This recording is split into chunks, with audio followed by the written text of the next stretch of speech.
Dua orang pencuri sepeda motor di Surabaya, Jawa Timur berusaha melarikan diri dengan cara mencebur dan bersembunyi di sungai hingga lebih dari 3 jam. Selama berjam-jam itu pula, massa mengepung lokasi di Sungai Jalan Kedinding, Lor Surabaya, sambil mengumpat dan melempari mereka dengan batu. Keberadaan warga yang mengepung membuat si pencuri ketakutan hingga polisi menangkap mereka.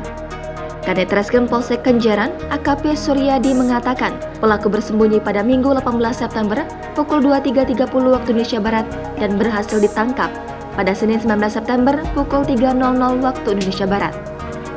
Bahkan saat itu, polisi harus melepaskan tembakan peringatan lebih dulu agar warga membubarkan diri. Suryadi mengungkapkan aksi pencurian motor malam itu sebetulnya dilakukan oleh 3 orang pelaku, namun salah satunya sudah ditangkap. Hasil pemeriksaan sementara, kedua pencuri itu beraksi di kawasan Jalan Jatipurwo, Kecamatan Semampir. Suryadi belum bisa menjelaskan secara rinci identitas ketiga pencuri itu. Polisi juga belum membeberkan secara rinci pencurian tersebut.